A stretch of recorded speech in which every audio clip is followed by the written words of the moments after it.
This is Tim. Tim's a promising young athlete. He plays basketball. He's about to go to college on a scholarship. All of his hard work is paying off. He may even go to the NBA. Tim used to play ball with his friends all day after school. They'd go until the lights came on and they had to go home. At his new school, Tim experiences life like he's never seen it before.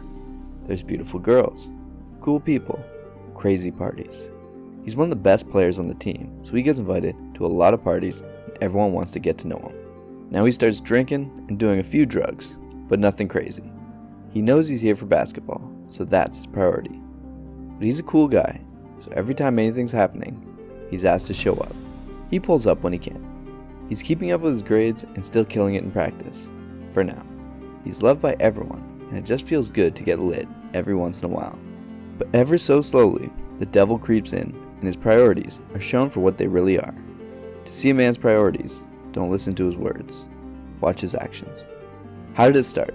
Maybe there was a girl he liked, and she invited him out to a party on a Tuesday. So he cuts out of practice a little bit early to go out with her. He had fun, but then missed class the next day because he was hungover and went to bed when the sun was up. How it started doesn't matter. But the fact is, slowly, the priorities of Tim switch from basketball to feeling good.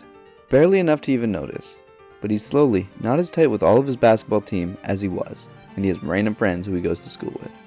Fast forward a bit, with more of this behavior. Tim is still popular, still a cool guy, and still great at basketball. But he can see his skills are declining a little bit. That's okay. They show up when it's game time, and he can perform under pressure.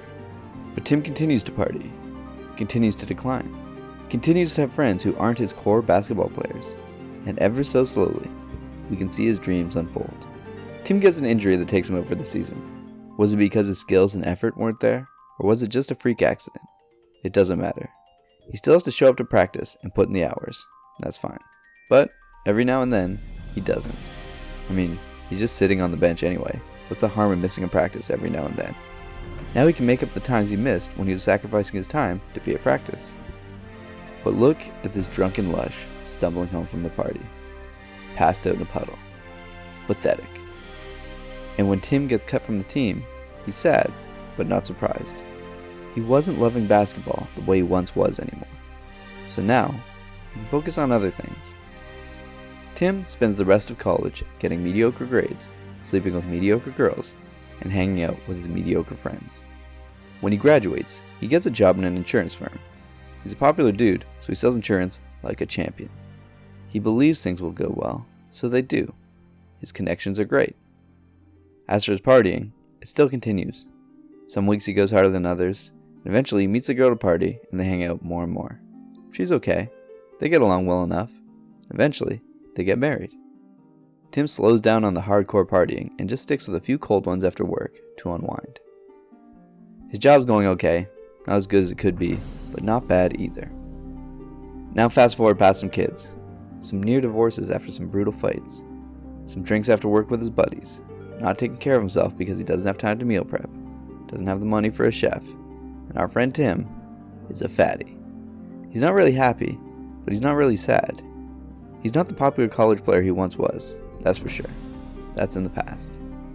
By all accounts, he is not unsuccessful. He has a wife. He has kids, which is our evolutionary reason for existing. And he has a decent job. Brings home decent money. This story is specifically meant to not be an extreme one. Because if we don't go after our dreams, we don't usually just crash and burn and hit rock bottom like they show in the movies. We just live a life of mediocrity. A life devoid of our full potential. Tim took the path of least resistance. He lost that hunger and that drive because he wanted to party. He settled down with a nice enough girl, but he did settle. This is a story of priorities, of habits, and of influence. Tim could have been a millionaire sports star, but he wanted to party, and he thought he could have both. But sacrifice is required for everything. You can sacrifice your time and make yourself better, or you can sacrifice your dreams for good feelings in the moment. Tim's life didn't decline all at once. It was the repeated decisions in the wrong direction that took him out. Our lifestyle predicts our life. If our lifestyle is unhealthy and doesn't serve us, our bill isn't due immediately. It's like a procrastination credit card. You're spending with no worries until you get the bill and can't afford the balance. Habit is destiny. And finally, Tim's influences. His initial friends were his basketball buddies. They pushed him to grow. They pushed him to be a better player. But if your friends want an easy, simple life, you'll fall into wanting an easy, simple life. It's not one thing that makes us, and it's not one thing that destroys us. And even if our decisions destroy one dream, we need to remember we won't hit rock bottom. We'll have some other life. It's just going to be more mediocre than the one that comes with discipline, habits, and good influences. So as a thought exercise, let's think about what our life will be like if we procrastinate and never write that story. Never start that fitness regimen. Never begin what we're looking to begin, and never stick to it. What will our life look like? There's further reading on this topic in the caption. If you like this video, please give it a thumbs up and subscribe. You can check out more videos about business, productivity, or philosophy on the channel.